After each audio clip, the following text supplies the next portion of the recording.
Halo, balik lagi sama gue Joko. Hari ini kita coba untuk diskusi ya. Topik kita udah lebih menjurus ke cyber. Hari ini kita akan coba masuk ke cyber case satu mengenai DNS Client Name Resolution Issues. Ya, nah. Case ini gue dapetin ketika gue itu coba untuk ngelakuin login ke VPN apps.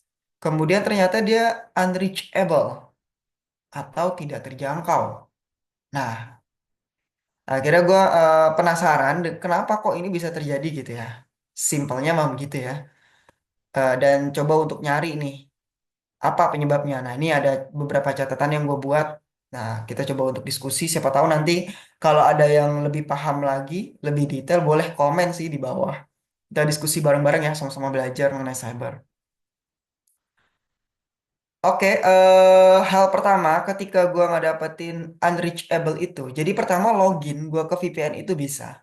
Tetapi ketika udah login ke VPN dan coba untuk melakukan koneksi ke jaringan yang memang disediakan di VPN itu, ternyata unreachable. Nah, gitu.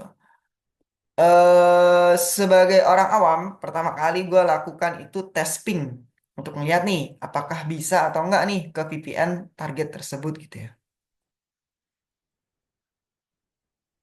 Sederhananya gue buka komen prompt CMD ya dari Windows. Kemudian gue coba ping ke DNS terkait. Ternyata hasilnya adalah timeout 4 kali. Ini kita bisa baca ya bahwa 32 byte data of data, request timeout, request timeout, request timeout, request timeout. Ping statistik ke IP ini, dia akan menampilkan IP ya ketika DNS kita kirim ya. Paketnya terkirim 4, diterimanya 0, lossnya 4 ya, berarti 100% loss gitu ya. Biasanya kalau mungkin masalah jaringan mungkin ada beberapa paket yang keterima, ada juga yang loss. Itu bisa juga begitu sih. Biasanya kalau jaringan ya. Tapi ini benar-benar 100% loss. Berarti nggak ada respon sama sekali gitu ya. Awalnya saat melakukan ping, semua paket ICMP gagal terkirim ke IP yang di resolve, menghasilkan 100% paket loss. Hal ini menunjukkan masalah pada layer 3 network. Ya, kita bicara di sini OSI model ya, di mana host tidak reachable. Kemungkinan disebabkan oleh DNS tail yang mengarahkan hostname ke IP lama, server VPN yang sementara down, atau ICMP diblokir oleh firewall. Nah, ada potensi juga bahwa pingnya itu diblokir oleh firewall. Pada tahap ini, konektivitas TCP atau UDP ke port VPN belum diperiksa, sehingga langkah berikutnya adalah melakukan trace route untuk memeriksa jalur routing dan testnet connection untuk memastikan port TCP 443 terbuka, agar dapat menegaskan apakah masalah murni network atau terkait service VPN. Kalau kita bicara tipis ya, apa sih ping itu? Ping adalah sebuah utilitas jaringan yang digunakan untuk mengecek apakah sebuah host atau perangkat di jaringan dapat dijangkau dan untuk mengukur latensi waktu respons antara perangkat Anda dan host tersebut. Secara sederhana gitu ya. Untuk ngasih tahu nih, ada koneksi nggak gitu ya, sebenarnya gitu ya. Ada balasan nggak sih kalau dikirim? Sederhananya gitu. Secara teknis, ping bekerja dengan mengirimkan ICMP echo request ke host tujuan. Host tujuan, jika aktif, akan membalas dengan ICMP echo juga reply ya. Dari respons ini, ping bisa memberikan apakah host reachable atau tidak, terjangkau atau tidak. Waktu round trip RTT paket dalam milidetik, persentase paket yang hilang. Nah, kita coba lihat sedikit ya mengenai ping referensinya ini. Apa itu ping dan bagaimana cara kerjanya? Gue lebih menarik ke siapa sih sebenarnya nih pengguna ping. Tadi kan ping ini udah kita coba untuk diskusi ya bahwa ping itu ya ICMP ya, Echo gitu ya. Utilitas ping diciptakan pada tahun 1983 oleh ilmuwan komputer Mike Moose. Nah, nih orang yang berjasa nih si Mike Moose nih nyiptain ping ya. Supaya kita lebih mudah nih untuk mengidentifikasi apakah sebuah service itu berjalan atau tidak ya. Nggak troubleshooting gitu ya. Ia terinspirasi oleh prinsip ekolokasi dan ping dinamai berdasarkan gema sonar yang digunakan kapal selam untuk mendeteksi objek dan mengukur jaraknya di bawah air. Dalam administrasi jaringan komputer, ping dapat digunakan sebagai kata benda dan kata kerja. Sebagai kata benda, ping merujuk pada program utilitas yang dikembangkan BUS. Sebagai kata kerja, ping merujuk pada tindakan menggunakan program tersebut untuk mengatasi masalah konektivitas jaringan. Menarik ya, penemuan dari Mike Mus ini. Jadi dia terinspirasi oleh prinsip ekolokasi. Nah, menariknya, istilah ping ini juga telah masuk ke dalam percakapan sehari-hari untuk mengirim pesan singkat. Penggunaan ini berkembang dari cara kerja ping. Ia mengirim pesan dan menunggu balasan, seperti yang dilakukan orang saat berkomunikasi online. Seiring waktu, para profesional teknologi mulai menggunakan ping secara informal. Untuk berarti, saya akan menghubungi Anda kembali. Frasa ini populer di luar dunia TI dan saat ini, I will ping you, dipahami secara luas di berbagai industri dan kelompok usia sebagai saya akan mengirim pesan kepada Anda. Menarik ya? Nah, ini cara kerjanya ya sederhananya dia ngirim echo request dari host kita nih, dari endpoint kita. Kalau kita ngelakuin ping, dia akan ngirim echo request dan server akan memberikan echo request. Nah contohnya nih, nah ini kita ngeping Google, Google punya IP ini, IP ini membalas. Ini kan ada receive 4. Nah, lossnya 0. Kalau terbalas tuh begini ya. Kalau enggak, dia nggak reply, tapi tadi request timeout. Itu ping ya, sederhananya ping begitulah ya. Kemudian setelah ping, gue coba untuk ngelakuin tracer ya ke DNS tadi. Dihasilkanlah dihasilkanlah apa? Dihasilkanlah apa trace-nya itu rutenya dari sini, dari IP ini ke IP ini seterusnya ya. Ada 14 jalan gitu lah ya. Nah, hasilnya trace-nya komplit gitu ya. Nah, hasil trace eh,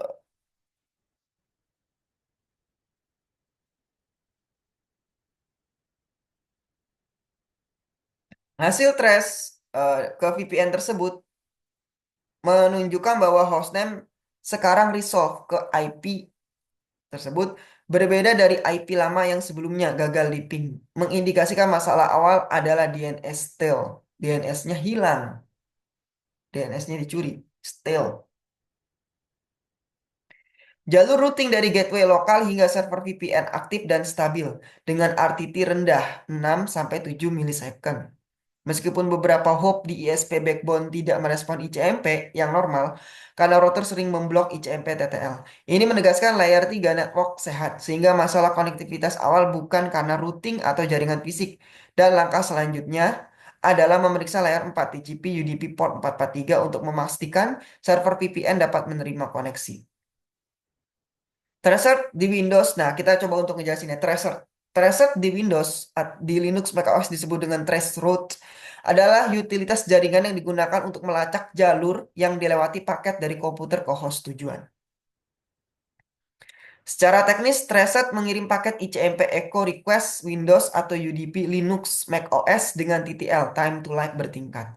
Setiap router di jalur mengurangi TTL. Ketika TTL 0, router mengirim ICMP time exceeded kembali ke pengirim.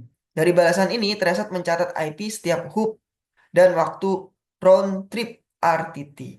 Oke. Kita coba ngeliat ke Tracer sebentar ya. Nah, ini Tracer. Traceroute. Tracer singkatan dari traceroute adalah alat diagnostis jaringan yang digunakan untuk melacak jalur yang dilalui data dari satu komputer ke komputer lain melalui jaringan, seringkali internet. Alat ini membantu mengidentifikasi rute. Jadi ini data kita nih kan ada rutenya. Nggak langsung nih. Dia ke IP mana dulu gitu. Dan potensi hambatan atau titik kegagalan di sepanjang jalur memberikan wawasan tentang kinerja jaringan. Gitu ya. Nah, sintaksnya kalau di Windows tracert ya. Kalau di Linux itu adalah traceroute. Nah, ini contoh keluaran dari tracert ke example.com. Nah nih, kalau di Windows Tracert, kalau di Linux atau Mac OS, Linux atau Mac OS, Traceroute. Nah, gitu ya. Tracert simpelnya kalau ping tadi langsung, kalau Tracert ini dia ngeidentifikasi nih rutenya lewat mana aja gitu ya. Tracert. Ternyata dapat nih gitu ya. Di koneksi ini dapat nih Tracertnya, oh, rutenya. Nah, selanjutnya gue coba untuk ngelakuin tes net connection yang ada di PowerShell. Jadi gua nggak buka PowerShell nih untuk ngelakuin itu gitu ya. Nah, TCP test suksesnya true, bernilai true. Ini kan ke port 443. Berarti sebenarnya TCP-nya udah berhasil nih. Jadi saat ping pertama gagal, tapi ini kemungkinan kalau di ping di saat ini, di waktu ini nih, kemungkinan akan berhasil.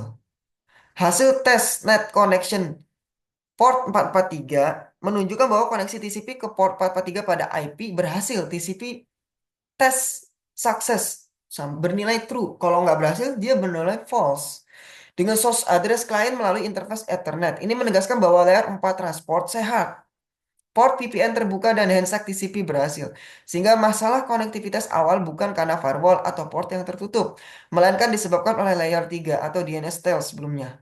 Dengan routing yang sudah normal dari trace, server VPN kini dapat diakses tanpa hambatan. Nah, kita mau ngeliat nih, apa sih sebenarnya testnet connection? Testnet connection ini adalah CMD LED di PowerShell Windows yang digunakan untuk memeriksa konektivitas jaringan ke host atau port tertentu. Secara teknis, CMD LED ini bisa melakukan beberapa hal sekaligus. Ping host, cek apakah IP target reachable, cek port TCP UDP, mencoba membuka koneksi TCP atau UDP ke host layer 4. Informasi interface root menampilkan interface network yang digunakan source IP dan jalur next hop ke target. Kita coba lihat ya testnet connection ini apa dari referensinya. Nah, ini dia nih. Testnet connection itu ping yang baru. Nah, ini ada dari Julian Rasmussen. Ini 2013 ya, sangat lama banget. Testnet connection itu dianggap sebagai ping yang baru. Bahwa ini dia memberikan informasi yang lebih rich ya, yang lebih kaya dibandingkan ping yang tadi cuma seperti itu gitu ya. Nah, di Windows Server 2012 R2, Microsoft menambahkan perintah PowerShell baru untuk menguji koneksi jaringan Anda. Perintah ini juga berfungsi di Windows 8. Bisakah perintah ini digunakan untuk ping versi baru? Tentu saja bisa, dia bilang gitu ya. CMD LED Test Connect Net Connection menampilkan informasi diagnostik untuk sebuah koneksi. Outputnya mencakup hasil pencarian DNS, daftar antarmuka IP, opsi untuk menguji koneksi TCP, aturan IP security, dan konfirmasi pembentukan koneksi. Ya, secara sederhananya si testnet connection ini adalah ping versi selanjutnya. Tetapi kita bisa bilang dia adalah tampilan baru pada versi ping. Tapi kalau versi ping kan dibangun oleh Mush tadi ya. Nah, kita bisa bilang ini ya generasi selanjutnya lah ya. Tapi beda sih sebenarnya revolusi dari ping lah ya, kita bisa sebut gitu ya. Kalau ada yang lebih paham mengenai testnet connection, boleh komen sih di bawah ya. Oke, kita sama-sama diskusi ya. Nambah-nambah wawasan gitu ya. Nah, sederhananya gitu ya. Testnet connection itu sebenarnya adalah revolusi dari ping yang tadi kita pelajari di awal. Nah, kalau tadi kita coba untuk melihat tes connection ke port 443, gue coba untuk ngelakuin lebih detail ke minus information level detail. Tolong tampilin ini lebih detail gitu ya. Hasil testnet connection minus information level detailed menunjukkan bahwa hostname berhasil di-resolve ke IP dengan jalur ke server melalui next hop dan interface Ethernet. Serta ping sukses dengan RTT hanya 6 milisecond. Ini menegaskan bahwa layer 3 network sehat, DNS sudah benar, routing stabil dan tidak ada packet loss. Dikombinasikan dengan pemeriksaan layer 4 sebelumnya, TCP port 443 terbuka. Hasil ini memastikan bahwa konektivitas ke server VPN normal, sehingga masalah awal ping timeout disebabkan oleh DNS tail atau IP lama, bukan jaringan atau port yang tertutup. Nah, ini coba dijelasin ya. Testnet connection dengan opsi minus information level detailed adalah versi lebih lengkap dari CMD-LED PowerShell Testnet Connection yang memberikan informasi detail tentang konektivitas jaringan, bukan hanya hasil sederhana TCP ping. Nah, di sini sebenarnya udah kelihatan ya apa problemnya gitu ya. Ternyata problemnya itu adalah IP lama di server. Jadi IP-nya nih berubah nih. Caching, ada semacam caching yang nggak terupdate gitu ya. Dan ini memang praktek yang bagus sih ketika si IP dari VPN-nya itu berubah-ubah sehingga orang itu atau hacking atau attacker itu lebih sulit ya untuk nembus VPN tersebut. Kan gitu. Karena IP-nya berubah-berubah nih. Nah, problem yang gue alami ini adalah TTL ya, time to life. Jadi time to life-nya terlalu lama sehingga ketika gue coba untuk connect lagi ternyata unreachable. Sehingga cache yang ada di aplikasi dari interface-nya VPN itu belum mengganti IP sesungguhnya. Ini yang membuat jadinya unreachable gitu. Jadi sebenarnya makanya tadi kan di sini kan judulnya adalah DNS Client Name Resolution Issue. Bahwa kita tuh harus nempatin sih TTL yang tepat ya supaya nggak terjadi begini nih. Kita bingung ya. Ini ada waktu mungkin 15 menit sih terjadi hal seperti ini gitu ya. Nah, TTL ini penting juga sih. Izu ini penting juga TTL-nya. Coba kita lihat dulu ya. Lanjut ya. Nah, lebih lanjut lagi nih gue pengen ngelakuin NS lookup. NS lookup nih.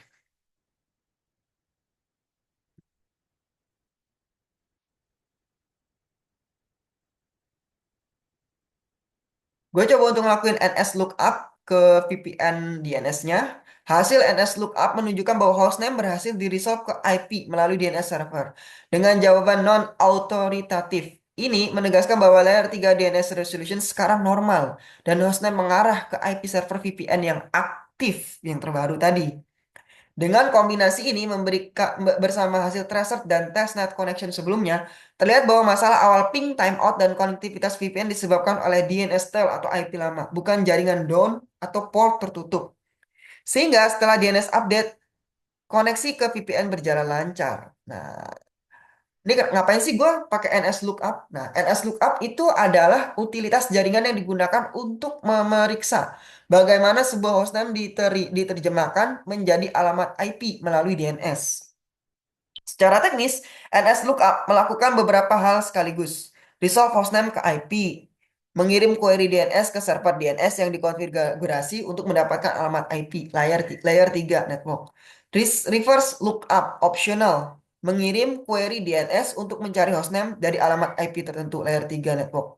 Informasi server DNS menampilkan DNS server yang digunakan untuk query, tipe jawaban autoritatif atau non autoritatif, dan apakah jawaban berasal dari cache atau server otoritatif layer 7 application. Nah, coba kita lihat ya NS lookup. No, NS lookup ini apa sih? Nah, apa itu perintah NS lookup dan bagaimana cara kerjanya? Perintah NS lookup itu name server lookup berfungsi untuk menemukan alamat protokol internet IP, internet protokol, atau catatan sistem nama domain DNS untuk nama host tertentu. Perintah ini juga mendukung pencarian DNS terbalik dengan memasukkan alamat IP dari domain yang akan dicari. Alat NS lookup dapat digunakan untuk tugas-tugas terkait DNS seperti pengujian server dan pemecahan masalah. Masukkan NS lookup ke dalam antarmuka baris perintah CLI seperti command prompt di Windows atau terminal di Linux dan macOS untuk menggunakan alat ini. Nah, jadi dia itu bisa ngebalikin ya antara DNS dan IP gitu ya. Sederhananya gitu. Dia akan nampilin nih A. record A, triple A, CNAME, log, PTR, MX gitu. Dia bisa nampilin itu. Jadi dia bisa nampilin DNS-nya, kemudian address-nya seperti yang tadi nih. Dia akan menampilkan ini DNS-nya, kemudian IP-nya. Begitu kira-kira. NS lookup untuk nge-reverse antara DNS dan IP. Ada problem apa nih antara DNS dan IP? Nah, gitu ya. Sederhananya gitu. Nah, jadi intinya dari apa yang terjadi tadi ya, ini nih intinya nih. Jadi DNS client name resolution issue gitu. Problemnya tuh jadi eh, problemnya itu ini, problemnya itu ini. Nah, kenapa sih jadi masalah ini? Karena eh, eh, lebih dari 10 menit mengalami gangguan koneksi ke VPN. Kenapa? Kenapa ini terjadi? Karena cache-nya belum diupdate, diupdate. Ini terkait apa? Terkait apa ini? Terkait TTL. TTL itu apa? Time to live. Itu time to live dari si cache yang tadi. Cache-nya ini mungkin terlalu lama, mungkin bisa lebih dari 10 menit atau 15 menit. Sehingga tadi kita mengalami itu. Sementara kita memang kan dikejar waktu ya. Apa ada waktu yang perlu kita penuhi gitu ya kira-kira. Nah, itu sih temuan gua eh, eh, saat menghadapi saat menjalankan sebuah project gitu ya. Ya, simpelnya tadi ya kalau gue sih sebagai awalan biasanya gue pakai ping dulu, dari ping ping kemudian kita coba untuk tracer, dari tracer kemudian kita coba tes net connection, nah baru NS lookup. Nah, empat ini fungsi gua coba untuk nge-troubleshooting, nyari nih problemnya di mana, di service atau di network. Jadi kesimpulannya, problemnya itu ada pada konfigurasi cache alias apps-nya ya, cache, konfigurasi cache atau ya aplikasinya ya. Nah, itu sih. Oke, sampai sini dulu apa namanya diskusi kita ya.